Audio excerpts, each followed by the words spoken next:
The roar of jet engines split the Nevada morning as Captain Zara Nakamura pulled her helmet tight and stepped toward the F-22 Raptor waiting on the tarmac. At 28, she had already logged more combat hours than pilots twice her age. Today felt different. Today, she was starting over, stripped of her rank insignia, wearing the plain flight suit of a trainee. Around her, 18 other pilots prepared for what the Air Force called its most elite program, Thunder Squadron. Only 3 would graduate. The rest would wash out, their dreams of flying the military's most advanced aircraft vanishing like vapor trails in the desert sky.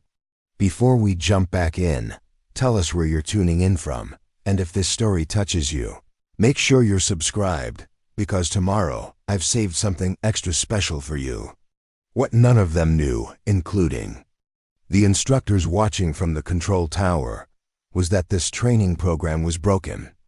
Pilots were failing at unprecedented rates, not because they lacked skill, but because the system itself had become toxic. And Zara Nakamura hadn't come to Falcon Ridge Air Force Base to succeed within that system. She had come to expose it, document it, and quietly revolutionize it from the inside. But first, she would have to survive it. The briefing room at Falcon Ridge Air Force Base buzzed with nervous energy as 19 pilots filled the metal chairs arranged in perfect rows. Desert heat pressed against the windows despite the early hour, and the air conditioning hummed with the strain of keeping the space cool. Zara sat in the back corner, her posture relaxed but alert, watching as her fellow trainees fidgeted with flight manuals and exchanged quick introductions. Most were young, fresh from flight school, their eyes bright with ambition and barely contained excitement. She had deliberately chosen the least visible seat, positioned where she could observe without drawing attention. Her flight suit bore no decorations, no ribbons, no indicators of the hundreds of missions she had flown or the classified operations that had taken her across 3 continents. To anyone glancing her way, she looked like exactly what her fabricated file claimed, a pilot who had struggled through basic training, barely qualified for advanced programs, and was getting one last chance to prove herself worthy of flying the Air Force's premier fighter jets. The deception was necessary. 3 months earlier, Zara had been summoned to a windowless office in the Pentagon, where General Catherine Rawlings had spread photographs across a conference table. Pictures of crashed aircraft, medical reports, pilot resignation letters, and training statistics that painted a disturbing picture of Thunder Squadron's recent performance. The program that was supposed to produce the military's finest pilots was destroying them instead.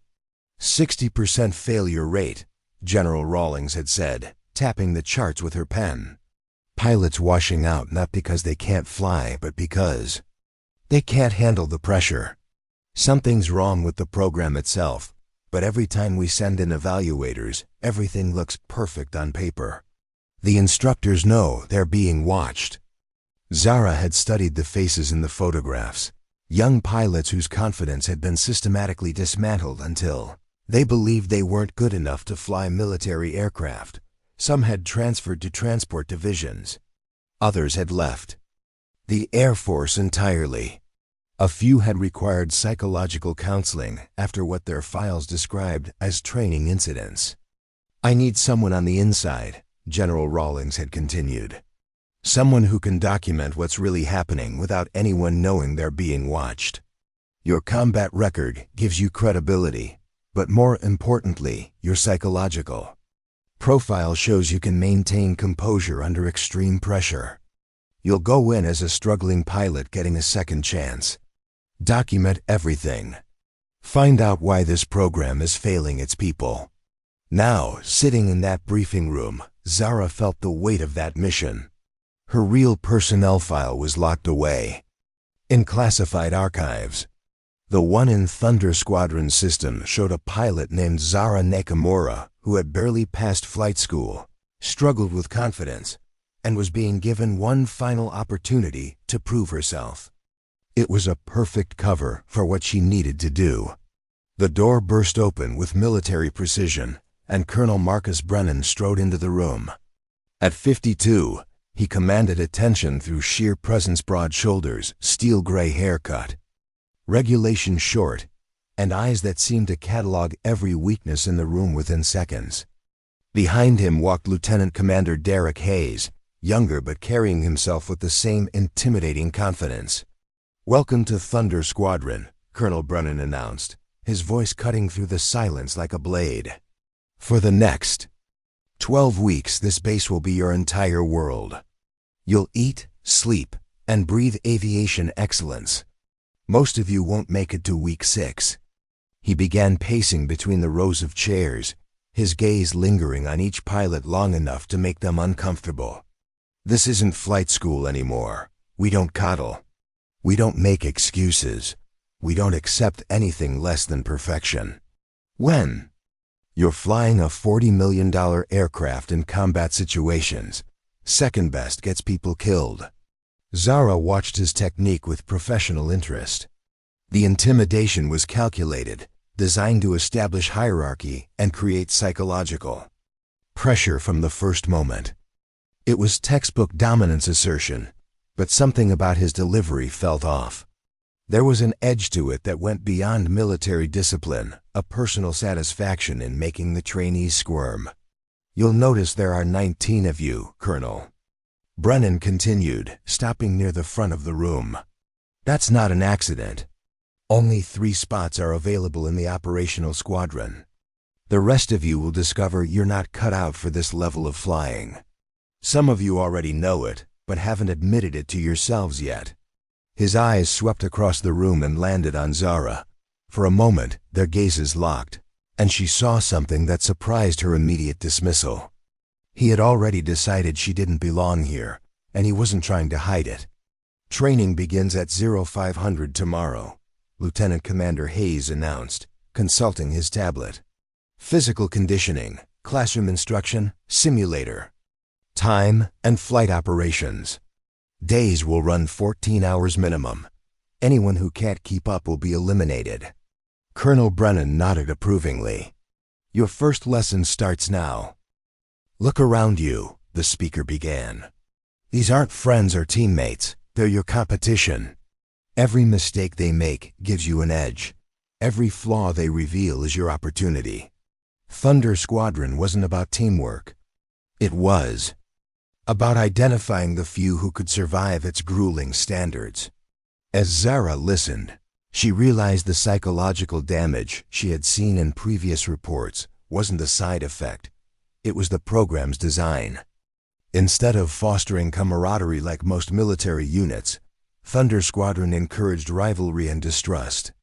The pilots weren't just fighting to meet a standard. They were being conditioned to see one another as threats. Colonel Brennan's briefing outlined a brutal schedule, relentless evaluations, punishing workloads, and public critiques. A daily ranking system ensured that every pilot knew exactly where they stood and who they had to beat. The message was clear: only the toughest would make it through. When Colonel Brennan opened the floor for questions, Captain Riley Thornton raised a hand. "Sir, what about collaboration training? Most real missions require teamwork." The room fell quiet. Brennan's expression darkened. "Captain Thornton, right? Teamwork is earned after you prove you can handle your own aircraft. If you need help to succeed, you don't belong here. We'll make a note of your concern." Thornton flushed but didn't respond. The warning was clear to everyone. Questioning the system wasn't welcome. Zara made her first mental note. The fear wasn't just about discipline. It was about silencing dissent and discouraging critical thinking, especially when it came to safety or ethics. After the session, the pilots were dismissed to get their gear for the next day. Zara lingered, pretending to organize her notes while quietly watching the others. Some huddled in small groups, exchanging nervous jokes. Others, like her, stayed quiet, processing what they had just heard. As she prepared to leave, Lieutenant Commander Hayes approached her. "Captain Nakamura, right?" He glanced at his tablet. "Interesting record." Zara kept her face neutral. "Sir?" "Barely passed basic training." Psychological reports mention confidence issues. Not exactly Thunder Squadron material, but someone thought you deserved a shot. Don't waste it. I'll do my best, sir. He studied her. Your best hasn't been good enough in the past. Why should that change now? It was a calculated jab, meant to shake her confidence. Another example of the manipulation tactics she'd been sent to investigate. I've learned from my mistakes, she said quietly. I'm here to prove I belong. He smiled coldly. We'll see. Just know this, there are no second chances here. You'll need to be exceptional just to avoid being the first one cut. He walked away. Zara allowed herself a small moment of satisfaction. The persona was working. They saw her as someone unsure, desperate to prove herself, a perfect target for the pressure they were about to apply. But what they didn't see was her experience in real combat, her training in psychological resilience, and her mission to expose the harmful system from the inside. She walked toward the barracks, already planning. Tonight, she'd review schedules and identify key points where the program's flaws would be most visible. Tomorrow, the real work would begin, not just surviving the training, but collecting evidence to take this toxic program apart. The desert sun was setting, casting a golden glow over the rows of F-22 Raptors. These jets were the pinnacle of aviation technology, fast, powerful, demanding absolute focus and mental strength. The Thunder Squadron, Zara now saw, was actively undermining the qualities needed to fly them well. The competition, intimidation, and suppression of teamwork weren't making better pilots. They were breaking them. If things were to change, she would need to last long enough to gather undeniable proof. As she entered the barracks and prepared for the next day, Zara thought of the faces in those Pentagon Files young pilots whose confidence in futures had been destroyed by a system that mistook cruelty for excellence. She wouldn't let them be forgotten. Preparing and narrating this story took us a lot of time, so if you are enjoying it, subscribe to our channel. It means a lot to us. Now back to the story. She was here for them, and for all the future pilots who deserved better than what Thunder Squadron was currently offering. The alarm would sound at 0430. Training would begin at 0500.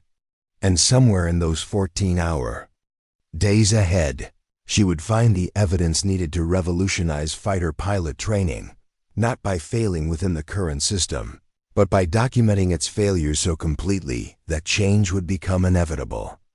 The alarm pierced the darkness at 0-4-30, dragging Zara from a shallow sleep. Around her, 18 other pilots stumbled from their bunks, movements clumsy with exhaustion before the training had even begun. The barracks erupted in controlled chaos as everyone rushed through morning routines, knowing that being late for anything would result in immediate consequences. Zara moved with deliberate efficiency, her military training allowing her to dress and prepare faster than most. But she forced herself to slow down, to appear as rushed and uncertain as the others. The role required her to blend in, to seem like someone struggling to keep up rather than someone who could complete these routines in her sleep. Physical training began in the pre-dawn darkness of the desert, with Lieutenant Commander Hayes leading them through a punishing series of exercises designed to test endurance and mental resilience. Push-ups, sprints, obstacle courses, and equipment carries that left most of the group breathing heavily within the first 30 minutes. Zara deliberately paced herself to finish in the middle of the pack, watching as several pilots pushed themselves to exhaustion, trying to impress the instructors. Nakamura! Colonel Brennan's voice cut across the training ground as she completed a rope climb. That's the third time you've finished in the bottom half. Are you here to participate or to watch others succeed? She dropped from the rope, landing with military precision but keeping her expression apologetic. Sorry, sir. I'm giving it everything I have. Everything you have isn't good enough, he replied, stepping closer so his voice would carry to the other trainees. Maybe you should consider whether you're cut out for this level of training. Some people just don't have what it takes. The public humiliation was exactly what she had expected, but experiencing it firsthand gave her insight into how devastating it must be for genuine trainees. Around her, she could see other pilots glancing away, some with relief that they weren't the target, others with visible discomfort at witnessing the deliberate cruelty. Captain Riley Thornton, who was finishing his own exercises nearby, caught her eye and offered a quick nod of encouragement. It was a small gesture, but it told her something important about his character. Despite Colonel Brennan's emphasis on competition over collaboration, some pilots were still maintaining basic human decency. After physical training came classroom instruction, where the real psychological warfare began in earnest. The sessions were conducted in a sterile conference room with harsh fluorescent lighting and uncomfortable chairs arranged in rows facing a large screen. Colonel Brennan and Lieutenant Commander Hayes took turns presenting technical information about aircraft systems, flight dynamics, and combat protocols, but the content wasn't the real focus. The true purpose was the constant evaluation and public criticism. Every question was treated as a test of worthiness. Every answer was dissected for flaws.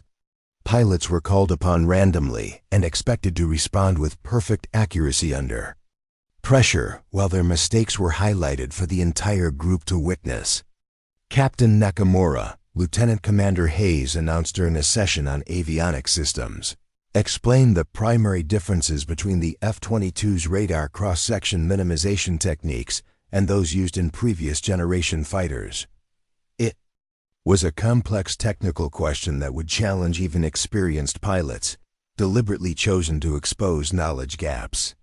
Zara knew the answer in detail, could have provided a comprehensive explanation that would impress any instructor, but her role required a different response.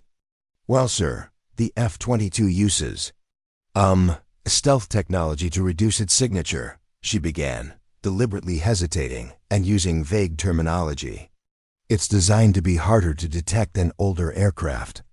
The silence that followed was thick with judgment. Several trainees shifted uncomfortably in their seats, recognizing that the answer was insufficient, but unable to help without risking their own standing. That's it? Lieutenant Commander Hayes asked, his tone dripping with disappointment. Stealth technology? That's your understanding of one of the most sophisticated radar evasion systems ever developed? Zara forced herself to look uncomfortable, glancing down at her notes as if searching for information she should have known. I'm sorry, sir. I know there's more to it, but I'm still studying the technical specifications. Still studying, Colonel Brennan repeated, standing from his position at the back of the room. These are basic concepts that any qualified pilot should understand instinctively. The fact that you're still studying fundamental principles suggests you may be in over your head. He walked to the front of the room, positioning himself where every pilot could see his expression of disgust. This is exactly what I mean about standards. Captain Nakamura represents the kind of pilot who gets pushed through systems because someone feels sorry for their previous failures. But sympathy doesn't fly aircraft. Competence does. The attack was personal and designed to be humiliating. But it also revealed something crucial about the program's methodology. Instead of using knowledge gaps as teaching opportunities, the instructors weaponized them to undermine confidence. Instead of building understanding, they were creating an environment where pilots were afraid to admit when they didn't know something. As the day progressed, Zara watched this pattern repeat with different pilots. Captain Maria Santos was criticized for asking too many questions. Lieutenant James Wong was mocked for taking detailed notes. Captain Riley Thornton was called out for trying to help another pilot who was struggling with equipment. Every natural learning behavior was treated as a weakness to be exploited. The simulator training in the afternoon provided the most revealing insights into the program's failures. The Phoenix flight simulators were state-of-the-art systems that could replicate any flying condition with perfect accuracy. They should have been powerful teaching tools, allowing pilots to practice dangerous maneuvers and emergency procedures in complete safety. Instead, they had been turned into instruments of psychological torture. Zara strapped into the simulator cockpit, surrounded by screens and controls that perfectly replicated an F-22's interior. The system hummed to life around her, displaying a routine training scenario, a simple navigation exercise through controlled airspace. She began the flight sequence, deliberately making small errors that would be consistent with her cover story of being an inexperienced pilot. Within minutes, Lieutenant Commander Hayes began introducing complications. Weather patterns that changed without warning. System failures that cascaded through multiple aircraft components. Navigation beacons that provided false readings. Radio communications that delivered conflicting instructions. Each new problem was introduced just as she was adapting to the previous challenge. Engine fire in number 2, the simulation announced, as she struggled with a navigation error that Hayes had programmed into the system. She followed standard emergency procedures, working through the checklist while trying to maintain control of the aircraft. But before she could complete the sequence, another alarm sounded. Hydraulic failure in primary flight controls. The combination of problems was unrealistic, a scenario designed not to test her ability to handle genuine emergencies, but to overwhelm her with impossible situations. Real flight training involved building skills progressively, learning to handle one type of emergency thoroughly before introducing additional complications. Communication failure, all radio systems offline. Now flying a crippled aircraft with no way to contact ground control, dealing with engine fire and hydraulic problems simultaneously. In real flight operations, any one of these problems would require immediate landing and emergency response. Combining all three was simply sadistic. "Your response time is unacceptable," Lieutenant Commander Hayes announced through the intercom. "Real pilots make decisions faster than this. Real pilots don't freeze up when things get complicated." Zara forced herself to appear flustered, to hesitate in ways that a genuinely overwhelmed pilot might. Inside, she was cataloging every detail of the scenario, documenting the unrealistic complexity and the instructor's deliberate sabotage of the learning process. "I'm trying to follow proper procedures, sir," she replied, allowing stress to creep into her voice. "Procedures are guidelines," he shot back. "Combat situations require improvisation and quick thinking. If you can't handle pressure in a simulator, how do you expect to function in actual combat?"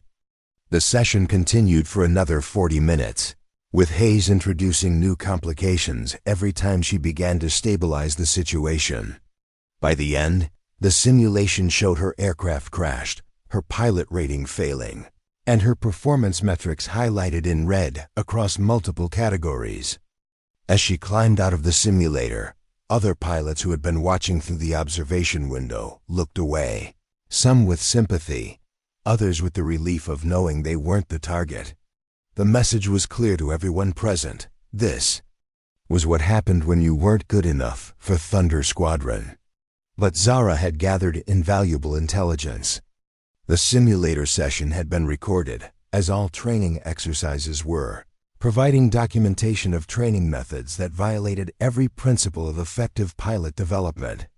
The scenarios were designed to create failure rather than build competence. The instruction was focused on humiliation rather than education. During the evening meal, she sat at a table with 3 other pilots who had performed poorly during the day's training. The mess hall buzzed with quiet conversations, but their corner was subdued, the atmosphere heavy with discouragement. "I don't understand how they expect us to handle scenarios like that," Lieutenant Sarah Kim said quietly, pushing food around on her plate without eating. "Every time I started to get control of one problem, they threw 3 more at me." "Captain," David Chun nodded grimly. "The simulator instructor told me I was thinking too much, that real pilots react on instinct. But how are we supposed to develop instincts if they keep changing the rules?" Zara listened carefully, recognizing the confusion and self-doubt that the program was systematically creating. These were competent pilots who had successfully completed flight school and advanced training. Their struggles weren't due to lack of ability, they were the result of a training environment designed to undermine confidence rather than build skills. Maybe we're just not Thunder Squadron material, Sarah continued, echoing the language that Colonel Brennan used to dismiss struggling pilots. Maybe we should accept that and transfer to transport divisions before we waste more time. The conversation broke Zara's heart because she could see how talented these pilots actually were. Sarah Kim had reflexes that would serve her well in combat situations. David Chun had analytical skills that would make him an excellent mission planner. But the program was convincing them that their strengths were weaknesses, that their careful approach to complex problems indicated lack of aptitude rather than professional competence. "Don't give up yet," she said quietly, maintaining her role while offering what encouragement she could. "Maybe things will get better as we adjust to their methods." David laughed bitterly. "Their methods seem designed to make us fail." "Did you see what they did to Martinez today?" Called him out in front of everyone for asking about safety protocols. Since when is caring about safety a bad thing for a pilot? That incident had been particularly revealing. Captain Luis Martinez had questioned whether a particular training exercise included adequate safety margins, a perfectly reasonable concern for any pilot. Instead of addressing his question professionally, Lieutenant Commander Hayes had used it as an opportunity to question Martinez's courage and commitment to the program. As the evening progressed, Zara witnessed more examples of the toxic culture that Thunder Squadron had developed. Pilots were encouraged to report each other's mistakes. Success was measured not by individual improvement, but by relative performance compared to peers. Collaboration was treated as weakness, while aggressive competition was rewarded regardless of its impact on overall mission effectiveness. The breaking point came during the final exercise of the day, a team navigation exercise that should have been an opportunity for pilots to practice working together. Instead, it became a demonstration of how thoroughly the program had poisoned the training environment. 6 pilots were assigned to plan a coordinated flight pattern through simulated enemy territory, requiring precise timing and communication to avoid detection. In real military operations, this type of mission depends entirely on teamwork and mutual support. Success requires pilots to trust each other completely and to prioritize group objectives over individual recognition. Colonel Brennan and Lieutenant Commander Hayes structured the exercise as a competition, announcing that individual performance would be evaluated separately, and that the pilot who showed the most leadership initiative would receive recognition. The inevitable result was chaos as pilots attempted to simultaneously cooperate and compete, undermining both objectives. Captain Riley Thornton tried to coordinate the group's approach, suggesting communication protocols and formation strategies that would optimize their chances of mission success. But when Captain Jennifer Walsh suggested modifications to his plan, he became defensive, concerned that collaboration might be interpreted as weakness by the evaluating instructors. "We should maintain radio silence except for emergencies," Riley proposed. "That doesn't allow for real-time coordination if we encounter unexpected obstacles," Jennifer countered, her suggestion tactically sound. Under normal circumstances, this would have been a productive discussion between competent professionals working toward a shared goal. But in Thunder Squadron's competitive environment, it became a power struggle, with each pilot concerned that supporting another's ideas might reflect poorly on their own leadership potential. Zara watched the group dynamics deteriorate as pilots who should have been working together became adversaries, each trying to prove individual superiority while accomplishing a mission that required collective effort. The exercise predictably failed, with communication breakdowns and coordination errors that would have been fatal in actual combat. Pathetic, Colonel Brennan announced as the simulation ended. 6 pilots who can't work together for 2 hours. How do you expect to function in combat situations that require split-second coordination? The criticism was accurate, but it ignored the fact that the competitive structure he had created made effective teamwork impossible. By pitting pilots against each other while demanding collaboration, he had guaranteed failure and then used that failure to justify further psychological pressure. That night, as Zara lay in her bunk listening to the quiet sounds of exhausted pilots trying to sleep, she reviewed everything she had observed during her first day of training. The pattern was clear and documented. Thunder Squadron wasn't failing because its standards were too high. It was failing because its methods were fundamentally flawed. The program confused cruelty with discipline, competition with excellence, and intimidation with motivation. Instead of developing the confidence, teamwork, and adaptive thinking that combat pilots needed, it was systematically destroying those very qualities in pursuit of some twisted notion of elite selection.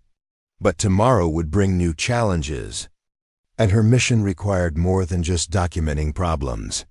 She needed to understand the full scope of the dysfunction, identify the key individuals responsible for maintaining the toxic culture, and gather enough evidence to support comprehensive reform recommendations. The hardest part would be maintaining her cover while watching other pilots suffer through training methods that served no legitimate purpose. Every day would require her to appear weak while staying strong, to seem confused while understanding exactly what was happening, and to accept humiliation while planning the program's complete transformation. Change was coming to Thunder Squadron, but first, she had to survive long enough to document everything that needed to be changed. 3 weeks into the Thunder Squadron program, the psychological pressure had intensified beyond anything Zara had anticipated. 7 pilots had already washed out, their confidence so thoroughly shattered that they requested transfers to transport divisions or left the Air Force entirely. The remaining 12 trainees moved through their daily routines like survivors of a disaster, each day bringing new humiliations and impossible standards that seemed designed to break spirits rather than build skills. Zara had maintained her cover perfectly, consistently performing at the bottom tier of the group, while secretly documenting every toxic interaction, every deliberate sabotage of learning opportunities, every instance of psychological manipulation, disguised as training. Her mission files, encrypted and transmitted through secure channels each night, painted a devastating picture of institutional failure that would eventually reshape military pilot training forever.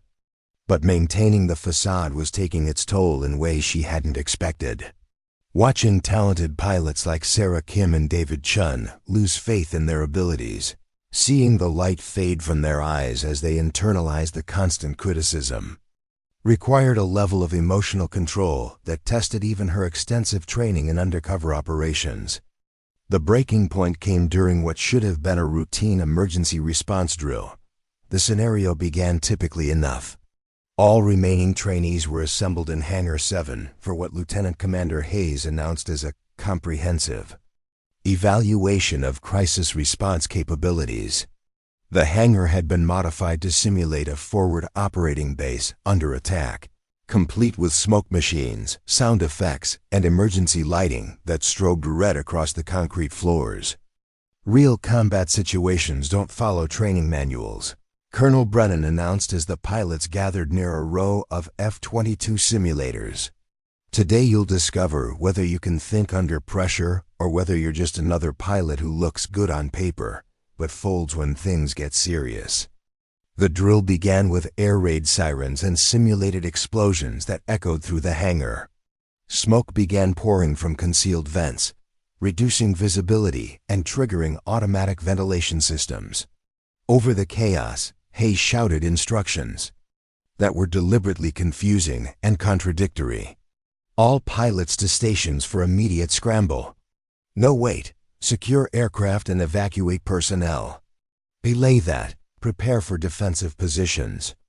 The trainees looked around in confusion, trying to determine which order to follow while smoke continued filling the space and alarms blared at deafening volumes. It was exactly the kind of manufactured chaos that served no training purpose except to create stress and document failure. Zara watched Captain Riley Thornton step forward, trying to organize the group's response. "We need to clarify our orders," he called out over the noise. "What's our primary objective?" "Your primary objective is to follow commands without questioning them," Colonel Brennan shouted back. "Real combat doesn't give you time for committees and discussions."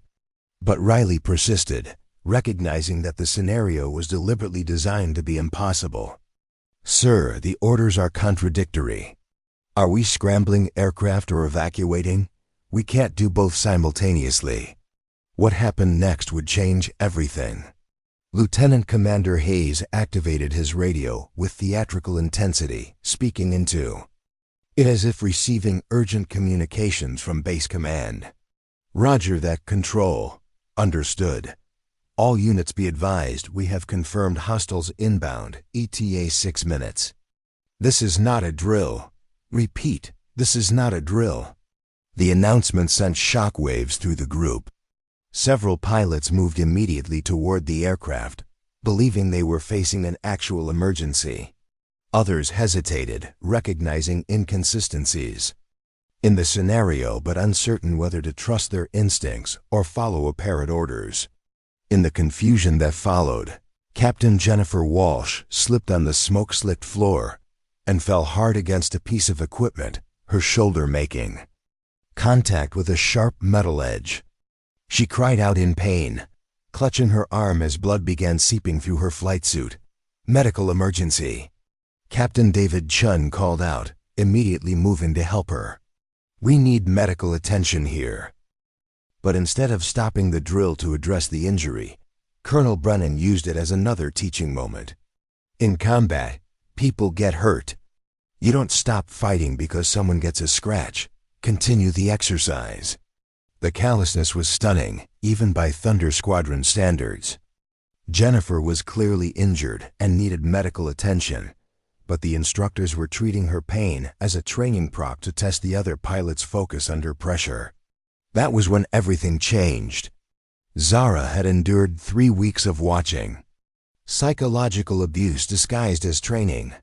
She had documented systemic failures that destroyed pilot confidence instead of building competence.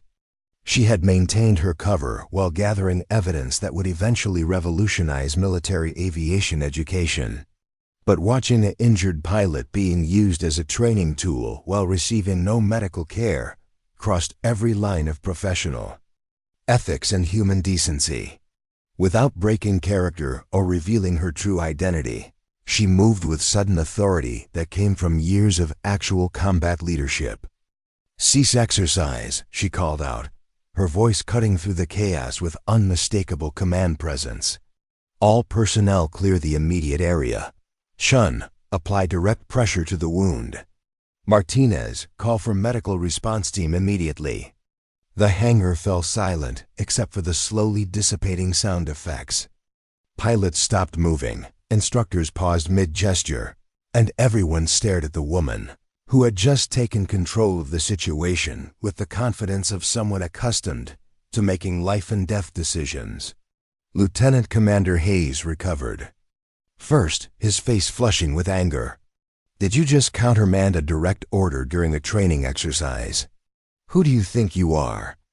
Zara knelt beside Jennifer, assessing her injury with practiced efficiency while maintaining eye contact with Hayes. "I'm someone who knows the difference between training and negligence. This pilot needs medical attention, not more synthetic crisis scenarios. You're a washout trainee who doesn't have the authority to make those decisions." Colonel Brennan snapped, striding toward her with obvious fury. "Stand down immediately and return to your position." But something had shifted in Zara's demeanor. Something that the other pilots noticed even if they couldn't identify it precisely. Her movements were too confident, too precise. Her voice carried authority that didn't match her supposed background as a struggling trainee. The way she handled The medical emergency revealed training and experience that went far beyond basic flight school. "Medical team is en route," Captain Martinez reported, lowering his radio. "ETA 3 minutes. Zara nodded approvingly, then stood to face Colonel Brennan directly. For 3 weeks, she had been deferential, apologetic, seemingly intimidated by his presence. Now she met his gaze with steady confidence that made him step back instinctively. "This exercise is terminated," she announced, her voice carrying across the hangar with unmistakable finality. "All pilots maintain positions until medical clearance is complete." "You don't have the authority to terminate anything," Hayes shouted, but his voice lacked its usual confidence. Something about her sudden transformation was unsettling him in ways he couldn't understand. Riley Thornton, who had been watching the interaction with growing amazement, spoke up quietly. "Actually, I think she might." All eyes turned to him. As he continued, his voice thoughtful.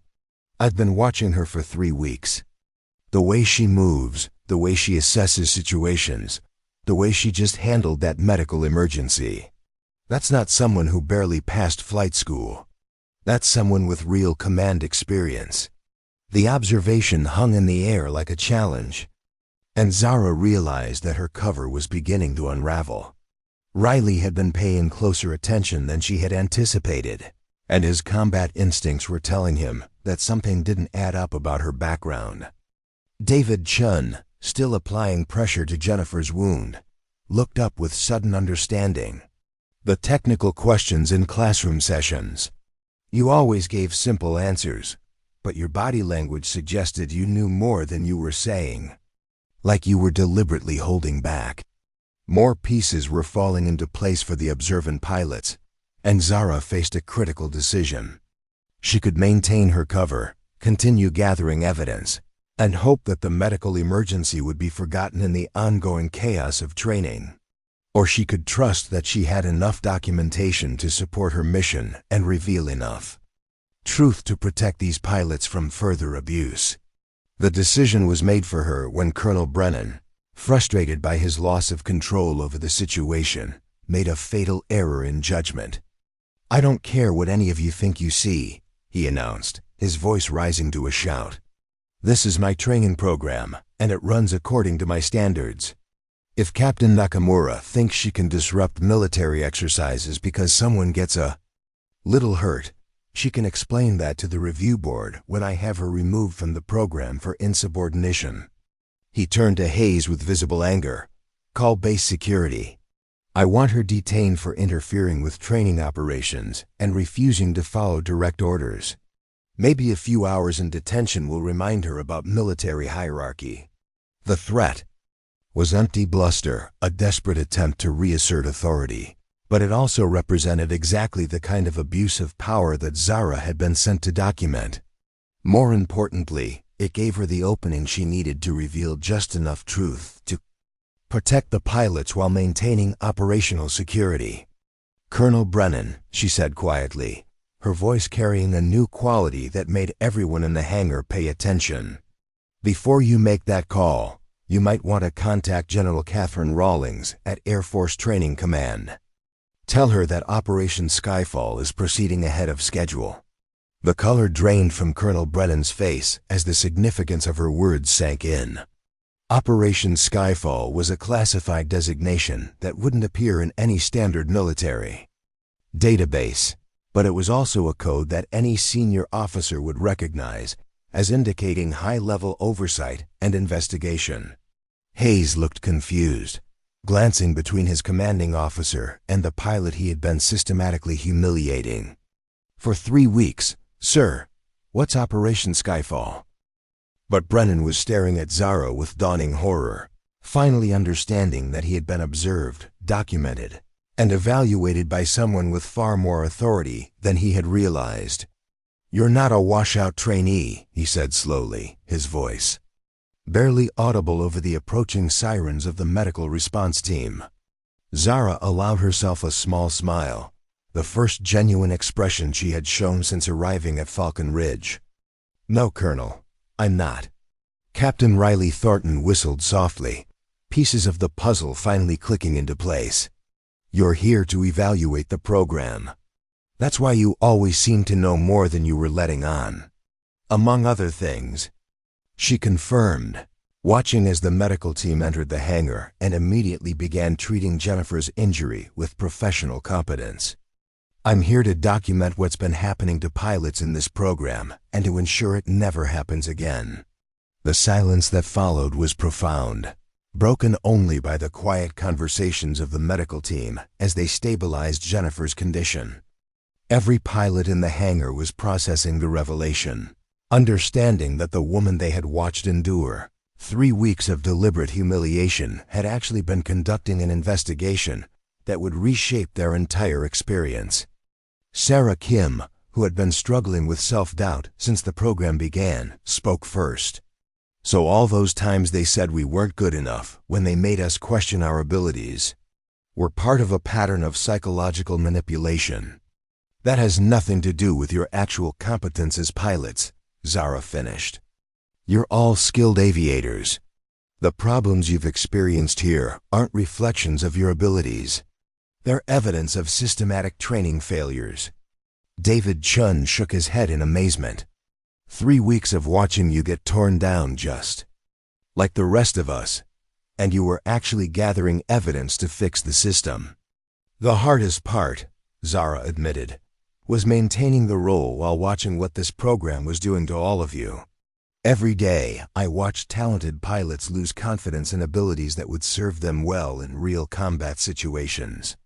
Lieutenant Commander Hayes, who had been standing frozen since the revelation began, finally found his voice. What happens now? Zara looked around the hangar, taking in the faces of pilots who were beginning to understand that their struggles hadn't been personal failures but systemic problems.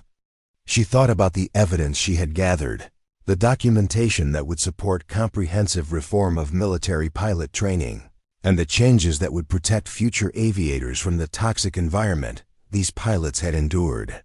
Now, she said quietly, everything changes. Within 24 hours of Zara's revelation in Hangar 7, Falcon Ridge Air Force Base transformed into the epicenter of the most comprehensive investigation into military training practices in decades. General Catherine Rawlings arrived before dawn, accompanied by a team of investigators from Air Force Training Command, the Inspector General's Office, and the Pentagon Special Operations Review Board. What they found exceeded even their worst expectations. The investigation began with Zara's detailed debriefing in a secure conference room that had been hastily established in the base commander's building. For 6 hours, she presented documentation that painted a devastating picture of systematic abuse disguised as elite training. Video recordings from her concealed recording devices showed instructors deliberately sabotaging learning opportunities. Audio files captured psychological manipulation techniques being used to break down pilot confidence. Written reports detailed training scenarios designed to create failure rather than build competence. The pattern is consistent across every aspect of the program, Zara explained, displaying data on the conference room's secure screens. Physical training designed to exhaust rather than condition. Classroom instruction focused on humiliation rather than education. Simulator exercises that violate every principle of progressive skill development. The entire system has been perverted into something that destroys the very qualities it claims to develop. General Rawlings studied the evidence with growing anger, particularly the documentation of medical emergencies being used as training props and injured pilots being denied appropriate care. How long has this been going on? Based on my observations and interviews with current trainees, at least 18 months, Zara replied. But the toxic culture appears to have developed gradually over several years with each group of instructors, normalizing increasingly problematic behaviors. Major Patricia Voss, who had been base commander throughout the period in question, sat in stunned silence as the scope of the dysfunction became clear. She had received reports of unusual washout rates and pilot complaints, but the issues had been filtered through Colonel Brennan's chain of command where they were dismissed as normal attrition from demanding standards. I should have recognized what was happening, she said quietly. The warning signs were there, but I trusted that Thunder Squadron's leadership understood advanced pilot training better than I did.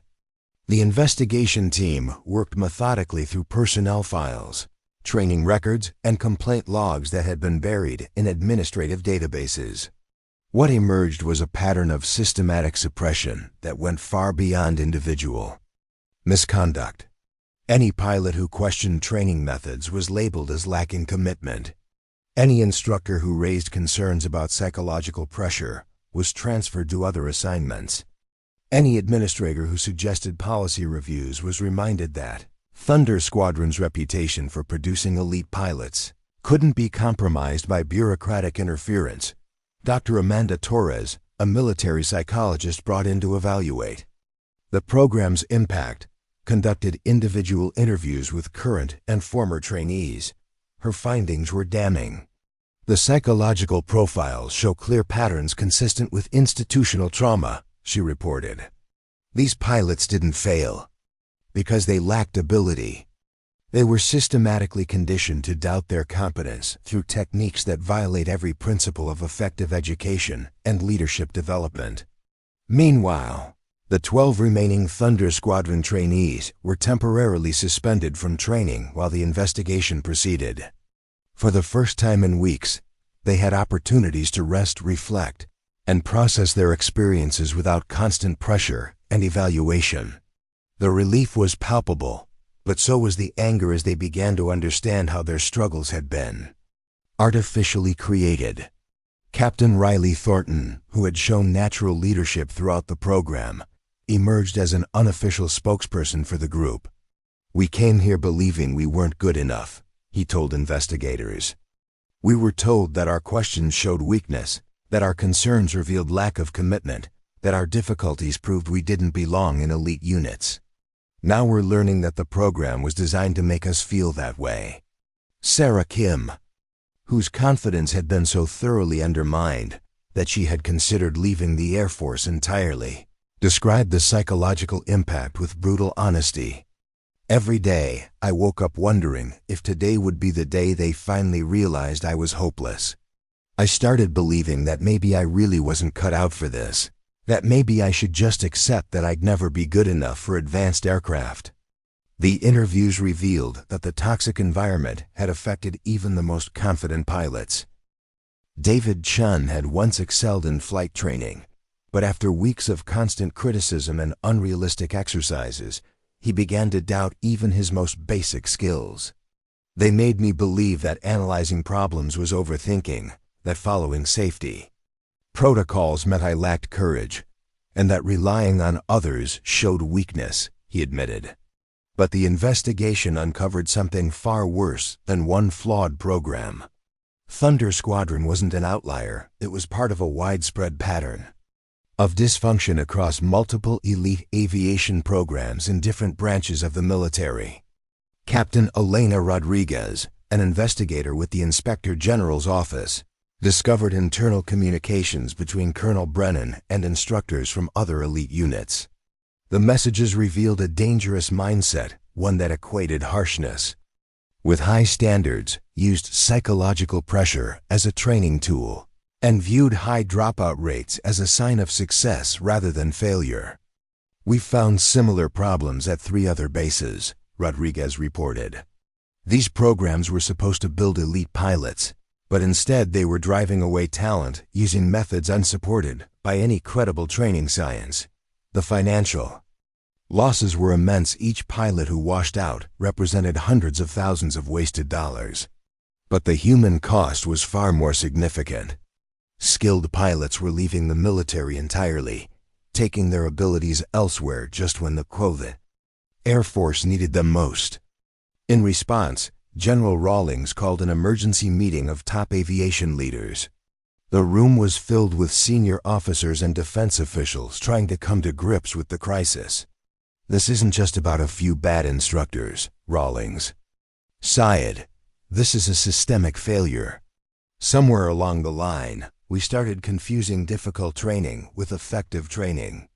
We began to believe that breaking people down was the same as building them up. What followed was a heated discussion. Some defended the current approach, claiming high standards demanded high attrition. Others insisted mental pressure was essential for preparing pilots for combat. But Zara's investigation dismantled those arguments. Her evidence showed that the current system wasn't just ineffective, it was damaging. Combat-proven pilots were being made to feel incapable. Skilled aviators were taught to doubt themselves. Those with natural teamwork instincts were being told that collaboration was weakness. The real test, Zara told the group, isn't whether pilots can survive psychological abuse, it's whether they can make smart decisions and support one another under real pressure. Thunder Squadron undermined those exact abilities. To prove her point, Zara proposed a new exercise using the same aircraft and pilots from Thunder Squadron, but with a different training model. Her method emphasized step-by-step skill development and team-based problem-solving, not competition. 1 week later, senior officials gathered to observe the demonstration. 12 pilots took part in a demanding mission requiring coordination, adaptability, and teamwork. No one was competing. They were working in teams towards shared objectives. The results were astonishing. David Chun, once criticized for overthinking, showed tactical brilliance when his analytical skills were used properly. Captain Jennifer Walsh, still recovering from a previous injury, flawlessly led complex defensive maneuvers. Riley Thornton coordinated communications across all aircraft, displaying leadership and calm under pressure. Sarah Kim, who had nearly quit flying, handled an unexpected malfunction with professionalism and precision. These were the same pilots Thunder Squadron had labeled as weak. The difference isn't in their ability, General Rawlings observed. It's in the environment they were trained in. Dr. Torres, monitoring the pilots' stress levels and performance, confirmed the shift. Stress levels are elevated, but within healthy limits. Decision speed is up. Communication is vastly better. These pilots could be deployed right now. The exercise ended with a challenging emergency landing under simulated threat conditions. Under the old system, it would have been designed to make them fail. With Zara's approach, it became a test of teamwork and resilience, and the pilots performed flawlessly. There was no showboating, no selfishness, just mission-focused cooperation. The watching officials were silent. What they had seen redefined what effective military aviation training could look like. Thunder Squadron wasn't just flawed, said Colonel Patricia Hayes, a training expert. It was the opposite of what actually works. It destroyed the very qualities we need in combat pilots. Turning to Zara, General Rawlings gave the next order. You're going to design a replacement curriculum. Use these pilots as your first class, but this new model needs to be scalable across all elite training programs. We're going to fix this properly.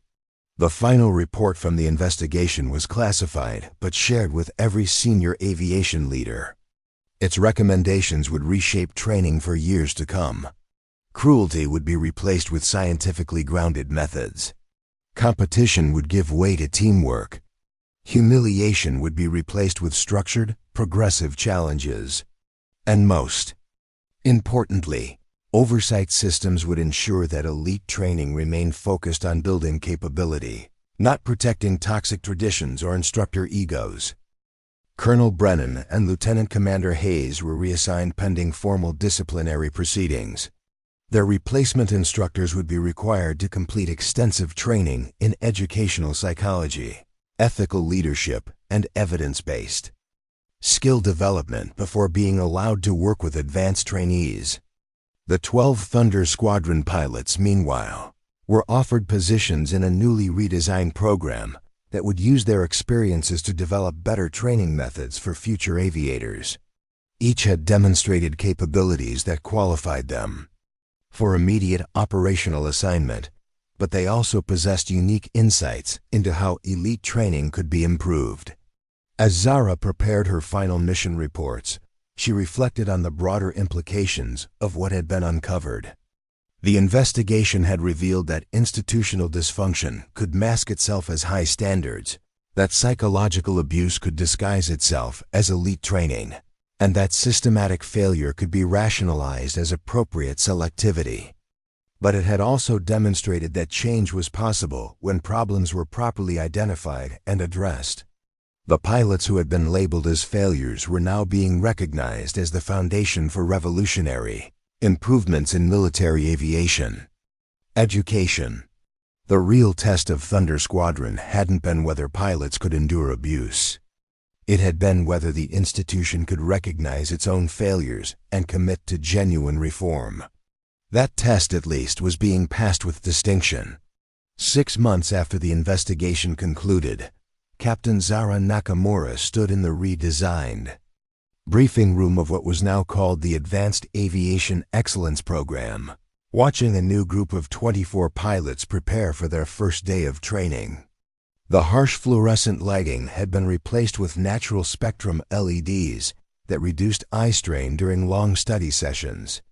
The uncomfortable metal chairs had given way to ergonomic seating that supported extended learning periods. Most importantly, the atmosphere had been transformed from one of intimidation to one of collaborative challenge. The transformation hadn't happened overnight. Implementing evidence-based training methodologies across multiple military installations required extensive coordination, retraining of instructional staff, and careful monitoring to ensure that old toxic patterns didn't re-emerge under new names. Zara had spent those months traveling between bases, consulting with educational psychologists, and working with reform-minded officers to develop curricula that actually served their stated purposes. The results spoke for themselves. Washout rates had dropped from 60% to 12%, but more importantly, the pilots who completed the programs were demonstrating higher levels of competence, confidence, and collaborative effectiveness than previous graduates. Instead of breaking people down and hoping the survivors would be strong enough for combat, the new programs built capabilities systematically while maintaining the psychological resilience that military operations required. General Catherine Rawlings had been promoted to oversee military training reform across all service branches, taking the lessons learned from the Thunder Squadron investigation and applying them to everything from basic training to special operations preparation. The cultural changes were profound, reaching far beyond aviation into how the military understood the relationship between challenge and support, standards and humanity. "Good morning," Zara addressed the new pilot trainees, her voice carrying the authority of experience without the intimidation that had characterized the old program. "Welcome to Advanced Aviation Excellence. You're here because you've demonstrated exceptional flying abilities and the potential to handle our most sophisticated aircraft. Over the next 12 weeks, we're going to develop those abilities systematically, while building the teamwork and decision-making skills that effective combat operations require." The difference in the pilot's body language was immediately apparent. Instead of the tense anxiety that had characterized Thunder Squadron briefings, these aviators showed alert engagement and confident readiness. They had been selected through a process that evaluated actual flying competence rather than ability to withstand psychological pressure, and they had been prepared for training that would challenge their skills without attacking their self-worth. "You'll notice some differences from traditional elite training programs," Zara continued, gesturing toward displays that showed collaborative mission scenarios rather than competitive rankings. "We don't pit you against each other because that's not how military aviation works in practice. Combat missions succeed through coordinated teamwork, mutual support, and shared commitment to operational objectives. That's what we're going to practice here." Captain Riley Thornton, now serving as a senior instructor after completing his own transformation from struggling trainee to confident leader, stepped forward to outline the day's activities. His presence represented one of the program's most significant successes. Instead of being washed out as insufficiently aggressive, His natural collaborative instincts had been recognized as exactly the kind of leadership quality that modern military aviation needed. We'll start with team formation exercises designed to help you understand each other's strengths and communication styles, he explained.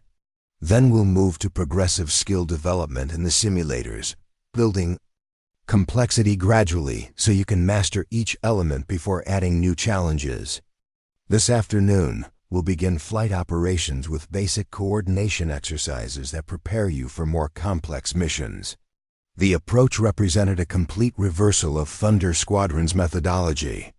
Instead of overwhelming pilots with impossible scenarios designed to create failure, the new program introduced challenges incrementally, ensuring that each pilot developed genuine competence at each level before advancing. Instead of using mistakes as weapons against pilot confidence, errors became learning opportunities that strengthened understanding and improved performance. Sarah Kim, who had nearly left the Air Force entirely after her Thunder Squadron experience, now served as the program's chief psychological counselor. Her own transformation from self-doubting trainee to confident professional provided powerful validation for other pilots who struggled with institutional trauma or confidence issues. Her office had become a safe space where aviators could process difficulties without fear that seeking help would be interpreted as weakness or lack of commitment. The biggest challenge, she explained to Zara during a break between training sessions, is helping pilots unlearn the idea that struggle means failure. Under the old system, any difficulty was treated as evidence that you didn't belong. Now, we're teaching people that learning involves challenges, that growth requires pushing beyond comfort zones, and that asking for help demonstrates professionalism rather than inadequacy. The transformation extended beyond individual pilot development to fundamental changes in how military aviation approached elite training. The competitive rankings that had poisoned Thunder Squadron were replaced with collaborative assessment, methods that evaluated both individual competence and team effectiveness. Instructors were required to complete extensive training in educational psychology and were regularly evaluated on their ability to develop pilot capabilities rather than simply eliminate candidates. Dr. Amanda Torres had established new protocols for monitoring training effectiveness using psychological assessments, performance metrics, and long-term career tracking to ensure that programs were actually achieving their stated objectives. Her research had become the foundation for training reform across multiple military specialties, demonstrating that the problems identified at Thunder Squadron were symptoms of broader institutional dysfunction. We've learned that elite performance isn't about surviving abuse, she told a conference of military educators. It's about developing genuine competence through appropriate challenge, supportive instruction, and collaborative problem-solving. The old model confused toughness with trauma, standards with cruelty, and selection with destruction. The afternoon flight operations provided the most compelling demonstration of how dramatically training had improved. Instead of the chaotic, deliberately sabotaged exercises that had characterized Thunder Squadron, the new pilots participated in carefully designed missions that built skills progressively while maintaining appropriate challenge levels. Zara watched from the control tower as 6 F-22 Raptors executed a coordinated patrol pattern that required precise timing, constant communication, and adaptive response to changing conditions. The pilots had been training together for only 3 days, but their coordination was already superior to what Thunder Squadron graduates had achieved after weeks of competitive pressure. Formation lead, this is Falcon 2, came a clear voice over the radio. I'm showing some fluctuation in my navigation system, requesting confirmation of current heading. Roger, Falcon 2, your heading is correct. Stand by for system diagnostic. Support. The exchange demonstrated exactly what effective training should produce. Instead of hiding problems to avoid criticism, the pilot immediately communicated a potential issue. Instead of treating the concern as evidence of incompetence, The formation leader provided professional support. The team worked together to ensure mission success while maintaining individual awareness and responsibility. Major Patricia Voss, who had retained her position as base commander after demonstrating genuine commitment to reform, observed the exercise with obvious satisfaction. Her leadership during the transition period had been crucial to establishing the new culture, and her willingness to acknowledge past failures while supporting systematic change had earned respect throughout the military aviation community. 6 months ago, that kind of communication would have been discouraged, she noted. Pilots were taught that admitting any uncertainty showed weakness. Now we understand that professional communication about technical issues is exactly what keeps missions safe and effective. The exercise continued with increasing complexity as the pilots practiced formation changes, emergency procedures, and coordinated response to simulated threats. Each challenge was introduced with clear objectives and appropriate support, allowing the aviators to demonstrate their capabilities while continuing to learn and improve. When one pilot encountered a genuine equipment malfunction, the response demonstrated the program's success in developing both individual competence and team effectiveness. The affected pilot followed proper emergency procedures, while the rest of the formation provided coordinated support. The landing was executed safely, and the post-incident debrief focused on identifying lessons learned rather than assigning blame. "That's what we want to see," Riley commented as the aircraft taxied to their positions. Professional competence, under pressure, effective communication during emergencies, and team support that enhances rather than undermines individual performance. The evening debrief session highlighted another crucial change from the old Thunder Squadron methodology. Instead of public humiliation and competitive rankings, pilots participated in collaborative analysis of the day's training, identifying successes, discussing challenges, and planning improvements for future sessions. "What did we learn about formation communication today?" Zara asked the group. "Clear, immediate reporting of technical issues prevents small problems from becoming major emergencies," one pilot responded. "Coordinated support during contingencies makes everyone safer," added another. "Regular check-ins maintain situational awareness even when everything's going well," concluded a third. The discussion continued with pilots sharing insights about navigation techniques, equipment management, and coordination protocols. Instead of competing to hide weaknesses, they were collaborating to share knowledge and improve collective performance. The transformation in culture was complete and profound. As the formal training day concluded, Zara found herself reflecting on the journey that had brought her to this point. The investigation that began with documenting abusive training practices had evolved into comprehensive reform that was reshaping military education philosophy. The pilots who had been labeled as failures under the old system were now serving as instructors and leaders in programs that actually developed the capabilities the military needed. Captain David Chun, whose analytical approach had been criticized as overthinking during Thunder Squadron, now led the program's mission planning curriculum. His systematic methodology for breaking down complex scenarios had proven invaluable for teaching pilots to handle sophisticated multi-aircraft operations.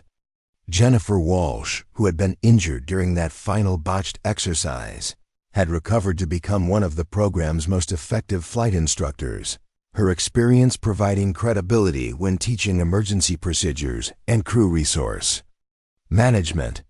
The transformation extended beyond the individual success stories to fundamental changes in how the military understood human development and institutional effectiveness. The investigation's findings had influenced training programs across all service branches, leading to reforms in everything from basic training to special operations preparation. Colonel Marcus Brennan had been reassigned to administrative duties. Pending retirement, his career effectively ended by the investigation's findings. Lieutenant Commander Derek Hayes had requested transfer to a logistics position, acknowledging that his approach to pilot instruction had been fundamentally flawed.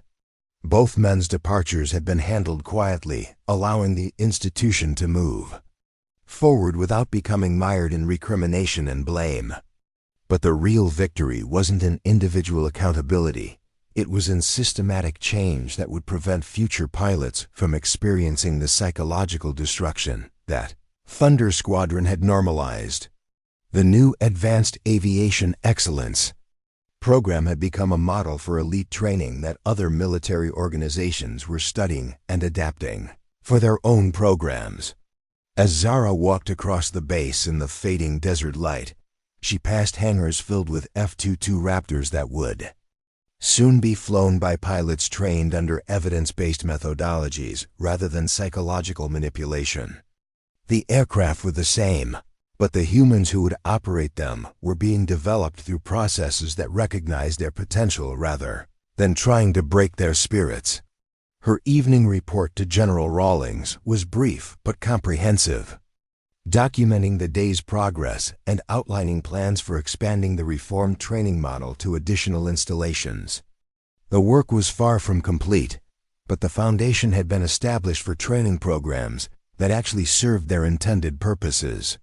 "The cultural transformation is holding," she wrote. "Pilots are developing genuine confidence through appropriate challenge rather than surviving artificial trauma. Collaboration is replacing competition.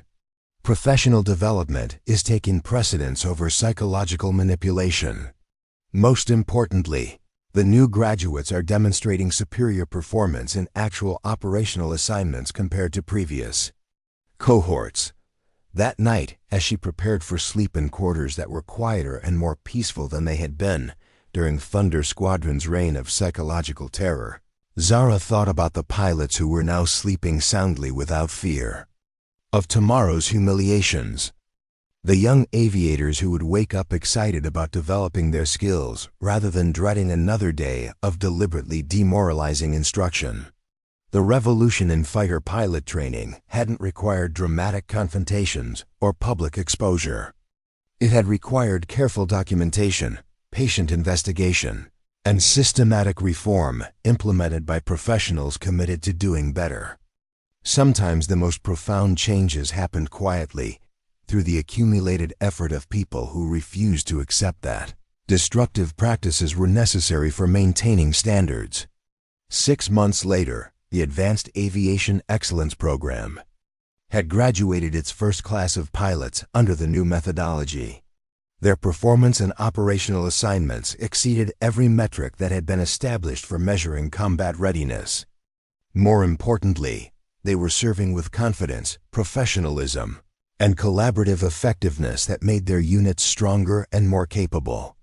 The instructor who had once called pilots hopeless was gone, replaced by educators who understood that developing human potential required patience, expertise, and respect for the individuals they were training. The revolution in military aviation training was complete, built on the foundation of recognizing that true excellence emerged from supportive challenge rather than psychological destruction. In the end, the most powerful change hadn't been exposing the failures of the old system, but demonstrating the success of the new one. The pilots who had been told they were inadequate were now leading missions, training others, and proving that the problem had never been their capabilities. The problem had been a training system that confused cruelty with standards, and that system had been revolutionized from the ground up. Flying had always been about pushing boundaries while maintaining safety, about individual excellence within team frameworks, about confidence earned through competence rather than survival. Now military aviation training finally reflected those values, and the results spoke for themselves in every successful mission.